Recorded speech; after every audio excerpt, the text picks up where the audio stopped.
Devika's Kitchen Recipes like സ്വാഗതം.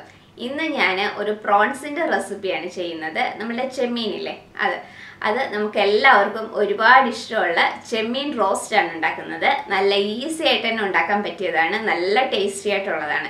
അപ്പോൾ എങ്ങനെയാണ് ഈ ചെമ്മീൻ റോസ്റ്റ് ഉണ്ടാക്കുന്നതെന്ന് നോക്കാം. നമുക്ക് പ്രോൺസ് റോസ്റ്റ് ഉണ്ടാക്കാം. അതിന് വേണ്ടിയിട്ട് ഞാനിവിടെ 1/2 കിലോ പ്രോൺസ് ആണ് നന്നായിട്ട് ക്ലീൻ ചെയ്തെടുത്ത് വെച്ചിരിക്കുന്നത്. അപ്പോൾ ഇതിനി നമുക്കൊന്ന് മാരിനേറ്റ് ചെയ്തെടുക്കണം. അപ്പോൾ അതിന് വേണ്ടിയിട്ട് ഞാനിത് ഈ പാത്രത്തിലേക്ക് ഇട്ട് കൊടുക്കുകയാണ്.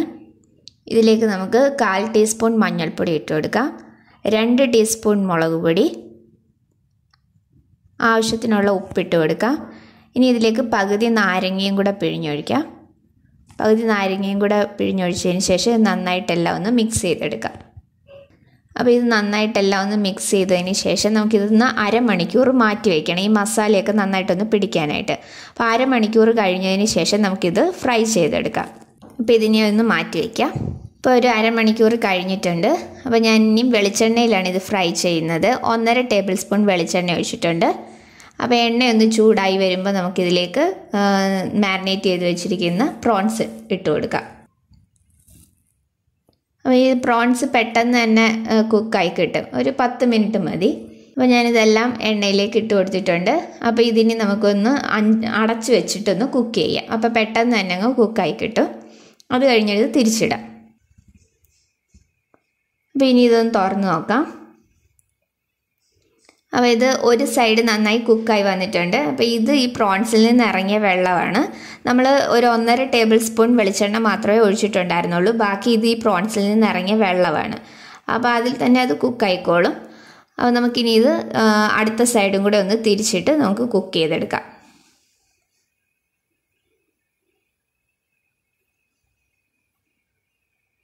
പ്രോൺസ് ഒരുപാട് സമയം കുക്ക് ചെയ്യേണ്ട ആവശ്യമില്ല, പെട്ടെന്ന് തന്നെ കുക്കായി കിട്ടുന്നതാണ്. അപ്പോൾ ഇതും കൂടെ നമുക്കൊന്ന് അടച്ചു വെച്ച് കുക്ക് ചെയ്യാം. അപ്പോൾ പെട്ടെന്ന് തന്നെ ഒന്ന് കുക്കായി കിട്ടുമല്ലോ. അപ്പോൾ ഇനി ഇത് തുറന്ന് നോക്കാം. അപ്പോൾ നമ്മുടെ പ്രോൺസൊക്കെ നന്നായി കുക്കായി നന്നായിട്ട് ഫ്രൈ ആയി വന്നിട്ടുണ്ട്. അപ്പോൾ ഇതിനി നമുക്ക് എണ്ണയിൽ നിന്ന് കോരി മാറ്റാം. അപ്പോൾ ഇതാ നന്നായി ഫ്രൈ ആയി വന്നിട്ടുണ്ട്. അപ്പോൾ ഇനി നമുക്ക് ഈ എണ്ണയിൽ തന്നെയാണ് ഇനി ഉള്ളിയൊക്കെ വഴറ്റിയെടുക്കുന്നത്. അപ്പോൾ ഞാനിവിടെ ചെറിയ ഉള്ളി എടുത്തിട്ടുണ്ട്. 25 ചെറിയ ഉള്ളി നീളത്തിലൊന്ന് കീറി എടുത്ത് വെച്ചിട്ടുണ്ട്. അതുപോലെ തന്നെ സവാളയും എടുത്തിട്ടുണ്ട്. ഒരു മീഡിയം സൈസിലുള്ള സവാള ഇതുപോലെ ഒന്ന് അരിഞ്ഞെടുത്ത് വെച്ചിട്ടുണ്ട്. ഒരു പച്ചമുളക് എടുത്തിട്ടുണ്ട്. അതുപോലെ തന്നെ മീഡിയം സൈസിലുള്ള ഒരു തക്കാളിയും ഇതുപോലെ എടുത്തിട്ടുണ്ട്. അപ്പോൾ ഇതിനി നമുക്കൊന്ന് വഴറ്റിയെടുക്കാം. അപ്പോൾ സവാളയ്ക്ക് പകരം ചെറിയ ഉള്ളി തന്നെ ചേർക്കുകയാണെങ്കിൽ കൂടുതൽ ടേസ്റ്റ് ആയിരിക്കും. ഉള്ളി ആദ്യം ഇതിലേക്ക് ഇട്ട് കൊടുക്കാം. ഉള്ളി ഇട്ട് നന്നായിട്ട് അതൊന്ന് വഴറ്റിയെടുക്കാം. അപ്പോൾ സവാള നന്നായിട്ടൊന്ന് വാടി വന്നതിന് ശേഷം നമുക്കിതിലേക്ക് പൊടികളൊക്കെ ചേർത്ത് കൊടുക്കണം. അപ്പോൾ ഇനി ഞാനിതിലേക്ക് ഇഞ്ചി വെളുത്തുള്ളി പേസ്റ്റും കൂടെ ചേർത്ത് കൊടുക്കുകയാണ്. 1.5 ടീസ്പൂൺ ഇഞ്ചി വെളുത്തുള്ളി പേസ്റ്റ് ചേർത്ത് കൊടുത്തിട്ടുണ്ട്. അതും കൂടെ ചേർത്ത് നന്നായിട്ടൊന്ന് വഴറ്റിയെടുക്കാം. ഇനി ഇതിലേക്ക് ആവശ്യത്തിനുള്ള ഉപ്പും കൂടെ ഇട്ട് കൊടുക്കാം.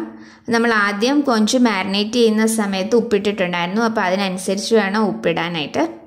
ഇനി ഇതിലേക്ക് പച്ചമുളകും കൂടെ ഇട്ട് കൊടുക്കാം. ഇനിയും കറിവേപ്പിലയും കൂടി ഇട്ട് കൊടുക്കാം. പച്ചമുളകൊക്കെ ഓരോരുത്തരുടെ എരിവിൻ്റെ അനുസരിച്ച് ചേർത്തോണം. അപ്പോൾ ഉള്ളി ഇപ്പം ഒന്ന് വാടി വന്നിട്ടുണ്ട്. ഇനി നമുക്കിതിലേക്ക് പൊടികളൊക്കെ ചേർത്ത് കൊടുക്കാം. 1/4 ടീസ്പൂൺ മഞ്ഞൾപ്പൊടി, 1 ടീസ്പൂൺ മുളക് പൊടി, 1.5 ടീസ്പൂൺ മല്ലിപ്പൊടി, 1/2 ടീസ്പൂൺ കുരുമുളക് പൊടി, 1/2 ടീസ്പൂൺ ഗരം മസാലപ്പൊടി. അപ്പോൾ ഈ പൊടികളുടെ ഒരു പച്ചമണം മാറുന്നത് വരെ നന്നായിട്ടൊന്ന് വഴറ്റിയെടുക്കാം. പൊടികളുടെ പച്ചമണം മാറിയതിന് ശേഷം നമുക്കിതിലേക്ക് തക്കാളി ചേർത്ത് കൊടുക്കാം. അപ്പോൾ ഇനി നമുക്കിതിലേക്ക് തക്കാളി ചേർത്ത് കൊടുക്കാം. മീഡിയം സൈസിലുള്ള ഒരു തക്കാളിയാണ് എടുത്തിരുന്നത്. അപ്പോൾ അതും കൂടെ ചേർത്ത് കൊടുത്തിട്ടുണ്ട്. ഇനി ഇതിലേക്ക് ഞാൻ 1/2 കപ്പ് വെള്ളവും കൂടെ ഒഴിച്ചു കൊടുക്കുകയാണ്. വെള്ളവും കൂടെ ഒഴിച്ച് എല്ലാം കൂടെ ഒന്ന് മിക്സ് ചെയ്തതിന് ശേഷം നമുക്കിത് നന്നായിട്ടൊന്ന് കുക്ക് ചെയ്തെടുക്കാം. ഈ തക്കാളിയൊക്കെ നന്നായിട്ട് വെന്തുടഞ്ഞു വരണം. ഇപ്പോൾ ഇത് നന്നായിട്ടൊന്ന് തിളച്ച് വന്നിട്ടുണ്ട്. ഇനി നമ്മൾ ഫ്രൈ ചെയ്ത് വെച്ചിരിക്കുന്ന ഈ പ്രോൺസും കൂടെ ഇതിലേക്ക് ഇട്ട് കൊടുക്കാം. അപ്പോൾ പ്രോൺസും കൂടി ഇട്ട് നന്നായിട്ട് എല്ലാം ഒന്ന് മിക്സ് ചെയ്തിട്ട് ഒരു 5 മിനിറ്റ് ഒന്ന് അടച്ചു വെച്ചൊന്ന് കുക്ക് ചെയ്താൽ മതി. ഈ തക്കാളിയൊക്കെ നന്നായിട്ട് വെന്തൊന്ന് ഉടഞ്ഞു വരാൻ. അതുപോലെ തന്നെ ഈ മസാലയൊക്കെ ഈ പ്രോൺസിലേക്ക് നന്നായിട്ടൊന്ന് പിടിച്ചു വരികയും ചെയ്യും. അപ്പോൾ ഒരു 5 മിനിറ്റ് ഒന്ന് അടച്ചു വെച്ച് കുക്ക് ചെയ്യാം.